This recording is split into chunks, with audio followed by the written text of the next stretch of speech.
Class 10 के सभी छात्रों का हार्दिक स्वागत। गणित दर्पण चैनल पर हम पढ़ रहे हैं एक्सीडेंट की डैश वर्क, उसमें मॉडल पेपर फर्स्ट से हमारे 20 प्रश्न है वो कंप्लीट हो गए। नेक्स्ट 21वां प्रश्न। 21वां प्रश्न काफी इंपॉर्टेंट है और 100% ऐसा प्रश्न आपको बोर्ड एग्जाम के अंदर देखने को मिलेगा, जिसमें आएगा रैखिक समीकरण युग्म को आलेखीय विधि द्वारा हल कीजिए। यानी आपको ग्राफ बनाना है और ग्राफ के द्वारा इसका हल बताना है। ठीक है, तो इस प्रश्न को करने का तरीका क्या है, देखिए कोई भी समीकरण आएंगे आप इजीली कर पाएंगे अगर इस वीडियो को आप कंप्लीट देख लेंगे, और अत्यंत ही सरल है। हर कोई इसको कमजोर से कमजोर छात्र भी इजीली कर पाएगा बोर्ड एग्जाम के अंदर, और 6 नंबर का प्रश्न आता है, इजीली आप इसको कर सकते हैं। देखिए सबसे पहले आपके दो समीकरण मिलेंगे। पहला समीकरण है 2x + y = 6, दूसरा समीकरण है 2x - 3y = 2। तो आपको एसजीटी इन समीकरणों के नाम देने ऐसे के ऐसे। ठीक है, तो देखिए हल करना स्टार्ट करते हैं। यहाँ पे सबसे पहले लिख रहा हूं 2x + y = 6।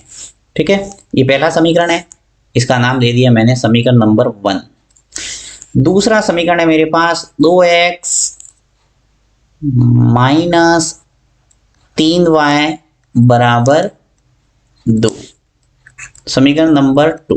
ठीक है, इन दोनों समीकरणों का नाम दे दिया एक बार, समीकरण फर्स्ट और समीकरण सेकंड। दो थे वैसे के वैसे लिखे हैं। अब क्या करना है, आपको एक एक समीकरण को लेके हल करना है और हल करके इनकी टेबल बनाना है, और टेबल के द्वारा फिर आराम से आप ग्राफ खींच सकते हैं। ठीक है, तो मैं आपको टेबल बना के बता देता हूँ। देखिए पहला समीकरण लेता हूँ, यहाँ लिखना है समीकरण 1 से, समीकरण 1 से। ठीक है, समीकरण 1 लेता हूं मैं, 2x + y = 6, ये पहला समीकरण है। अब इसको हम सॉल्व करते हैं। अब सॉल्व करने का मतलब है आपके एक चर में इस समीकरण को लाना। तो एक चर में लाने के लिए क्या करेंगे, देखिए जिसके साथ में गुणांक नहीं है, जैसे देख x के साथ में यहाँ गुणांक 2 है, यहाँ y का गुणांक नहीं है, इसका मतलब ये हुआ कि यदि मैं लेफ्ट हैंड साइड में y को रखूंगा तो मेरे समीकरण है वो इजी रहेगा। तो y बराबर ये जो राइट हैंड साइड में 6 है ये आ जाएगा, और जो लेफ्ट हैंड साइड में 2x है इसको पक्षांतर करके मैं इधर ले आता हूँ, यानी बराबर के इस साइड, यानी लेफ्ट हैंड साइड से राइट हैंड साइड में पक्षांतरण कर रहे हैं। ओके, और मैंने अलग से एक समीकरण को हल करने का एक वीडियो बनाया हुआ, उसको आप जरूर देखना ताकि ये बहुत ही सरल लगेगा आपको। अब देखिए 2x को पक्षांतर करोगे तो क्या आ जाएगा, -2x। ठीक है, यानी ये जो समीकरण है वो पूरी तरह से हल हो गया, y बराबर आ गया 6 - 2x। अब इसको नाम देना है समीकरण नंबर 3। ठीक है, अब इस समीकरण 3 से टेबल बनाएंगे और इस टेबल का नाम दूंगा सारणी फर्स्ट। सारणी फर्स्ट टेबल तैयार करते हैं, और टेबल के अंदर सिर्फ आपको 2 मान ही निकालना है, ज्यादा मान निकालने का काम ही नहीं है। आपके इजीली ग्राफ है वो 2 से ही आराम से खींच सकते हो और जल्दी से आपका उत्तर है वो आ जाएगा। तो यहाँ मैं 2 मान आपको निकाल के बता देता हूँ। देखिए ऊपर तो लिखना है x, नीचे लिखना है y। अब देखो आगे, यानी ये लेफ्ट हैंड साइड है, ये राइट हैंड साइड, तो राइट हैंड साइड में जो भी मान होगा, जैसे यहाँ x दिख रहा है और लेफ्ट हैंड साइड में आपको दिख रहा है y, तो पहले आपको राइट हैंड साइड में जो भी होगा उसका मान रखना पड़ेगा। तो x दिख रहा है तो x का मान रखेंगे और y का मान आपको प्राप्त होगा। तो x का मान आप कोई भी रख सकते हैं, 0 से स्टार्ट करना है, 0 रखो, 1 रखो, 2 रखो, माइनस में भी मान रख सकते हैं। तो यहाँ मैं आपको 0 रख के बताता हूँ। देखिए साइड, चलिए मैं इसको हल करके आपको बताता हूँ किस ढंग से मान रखना है। तो ये पहला समीकरण क्या है मेरे पास, y = 6 - 2x। ठीक है, तो y = 6 - 2x, ये रफ कार्य कर रहा हूँ मैं। तो y बराबर देखिए 6 माइनस फिर 2, ये गुणा में x, तो गुणा का चिन्ह लगा दो। अब सबसे पहले मैं x के स्थान पर क्या रख रहा हूँ, 0। ठीक है, यानी 0 रखेंगे तो y का मान क्या आएगा, देखिए y बराबर आ गया 6, फिर -2 का गुणा 0 से करेंगे तो क्या आएगा, 0। तो y बराबर आ गया हमारे 6 में से 0 गया 6। तो पहला मान निकल के आ गया कि x का मान जब हमने 0 रखा तो y का मान मुझे क्या प्राप्त होगा, 6। ठीक है, एक का हो गया काम।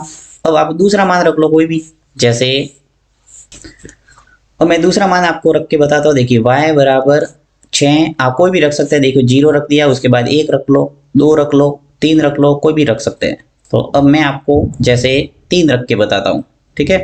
तो 2 इंटू एक्स के स्थान पर क्या रख रहा हूं मैं 3, तो y का मान क्या आ जाएगा, देखो y बराबर ये 6 ऐसे कैसे, फिर माइनस 2 का गुणा 3 से करेंगे क्या आएगा 6, तो y का मान आ जाएगा 6 में से 6 गया क्या बचा 0। यानी जब आपने x का मान 3 रखा तो y का मान क्या प्राप्त हुआ 0। तो इस ढंग से आप मान दिखा सकते हैं। अब देखिए पहली टेबल बन के तैयार हो गई। इसी प्रकार आपको दूसरी टेबल बनाना है और दूसरी टेबल से भी ऐसी सारणी सेकंड आ जाएगी और वहां से फिर ग्राफ खींच सकते हैं। तो मैं आपको दूसरा समीकरण भी सॉल्व करके बता देता हूं। अब देखिए आपको लिखना है समीकरण 2 से, ठीक है। समीकरण 1 और 2 नाम दिया था, पहले समीकरण से मैंने टेबल फर्स्ट बना ली, उसके बाद में लिखना है समीकरण 2 से। तो समीकरण 2 हमारे पास ये है कि 2x माइनस 3y बराबर 2। अब इसको सॉल्व करके भी टेबल सेकंड लाना है, ठीक है। तो सबसे पहले देखिए यहाँ पर देखेंगे गुणांक, तो x का गुणांक 2 है, यहाँ y का गुणांक है वो 3 है, तो दोनों के गुणांक है, इसका मतलब किसी को भी पक्षांतरण कर सकते हैं। आपको हमेशा समीकरण को सरल बनाने की कोशिश करना है। तो सरल बनाने का तरीका ये है कि जैसे देखिए यहाँ माइनस 3y है, तो अगर इसको पक्षांतर करेंगे तो ये प्लस का 3y हो जाएगा और इजी रहेगा आपके 2 का भाग देना। 2 का भाग देना बहुत ही सरल रहता है किसी भी संख्या में, क्योंकि जस्ट आधा करना होता है। तो मैं यहाँ 2y को यानी 2x को इधर ही रखता हूँ, फिर बराबर ये 2 ऐसा का ऐसा, माइनस 3y इसको पक्षांतर करेंगे तो आ जाएगा प्लस का 3y, ठीक है।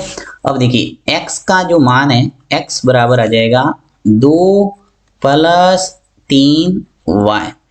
ये जो राइट हैंड साइड में पूरा पद था ऐसा का ऐसा, इसके नीचे आ जाएगा 2 बट्टा आ जाएगा 2, क्योंकि गुणांक का क्या लगता है भाग, ये पूरा ध्यान रखना है। अब ये जो समीकरण है वो सॉल्व हो गया, यानी समीकरण नंबर आ जाएगा 4। आपने देखा होगा कि समीकरण 1 को सॉल्व किया था तो मेरे समीकरण 3 प्राप्त हुआ था, उसको मैंने टेबल बनाई थी। इसी प्रकार समीकरण 2 को सॉल्व किया तो मुझे कौन सा समीकरण प्राप्त हुआ 4, ठीक है। याद रखेंगे तो जल्दी से आपके सॉल्व हो जाएगा। अब देखो यहाँ पे इस समीकरण को सॉल्व करके एक टेबल बनाना है वापस, और इसका नाम दे देंगे टेबल सेकंड। तो यहाँ पर भी 2 मान निकालते हैं x और y, इसका नाम दे दो सारणी सेकंड, ठीक है। अब देखो यहाँ पे आपको किसका मान रखना पड़ेगा पहले y का, क्योंकि राइट हैंड साइड में क्या आया पक्षांतर किया आपने y। तो इसको मैं साइड में हल करके आपको बताता हूँ।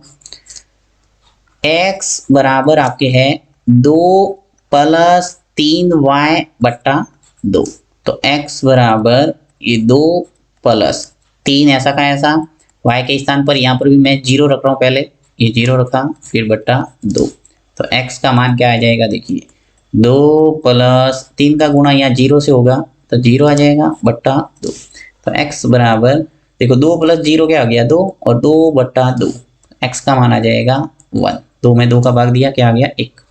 यानी कि देखिए x का मान आ गया आपके 1, जब आपने y का मान क्या रखा है 0, y का मान 0 रखा तो x का मान क्या आ गया 1। वहां पे हम क्या कर रहे थे पहले टेबल के अंदर x का मान पहले रख रहे थे और y का मान आ रहा था, क्योंकि राइट हैंड साइड में क्या था x, जो भी राइट हैंड साइड में होगा उसका मान आपको पहले रखना पड़ता है। अब देखिए यहाँ पे x का मान क्या आता है, जब y का मान देखिए मैं दूसरा मान रख के आपको बताता हूँ। आपको यहाँ मान वही रखना है जिसके अंदर इजीली 2 का भाग है वो चला जाए। तो यहाँ मैं जैसे 2 का मान रखूँगा y बराबर 1 रखूँगा तो क्या आएगा 3 इंटू 1 3 और 3 और 2 कितने हो गए 5, 5 में 2 का भाग पूरा पूरा नहीं जाता इसलिए नहीं रखना, 2 रख लो।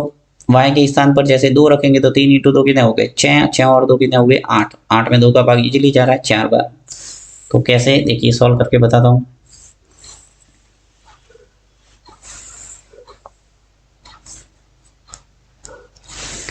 देखिए x बराबर 2 प्लस ये 3 है, फिर इंटू y के स्थान पर क्या रखना है आपको, यहाँ 2 रख रहा हूँ मैं बट्टा 2, आप कोई भी मान रख सकते हैं, फिर 2 प्लस 3 इंटू 2 कितने हो गए 6 और बट्टा 2, तो यहाँ पे बराबर 2 और 6 मिलके कितने हो गए 8, 8 बट्टा 2, तो 8 में 2 का भाग दिया क्या आ गया 4।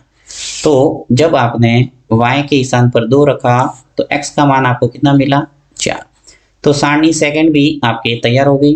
अब इन दोनों टेबलों से आपको ग्राफ खींचना है। तो ग्राफ खींचने का तरीका मैंने अच्छे ढंग से एक वीडियो में बताया हुआ है, आप उस वीडियो को देख के इजीली समझ सकते हैं। बहुत ही सरल तरीका है। सबसे मुख्य जो है वो यही है, टेबल तैयार करना। तो अगर आपको इसमें किसी प्रकार की कोई समस्या आती है तो आप कमेंट बॉक्स में जरूर लिखना। साथ ही ग्राफ वापस आपको बनाना सिखाना है तो भी आप कमेंट्स जरूर करें। Thank you.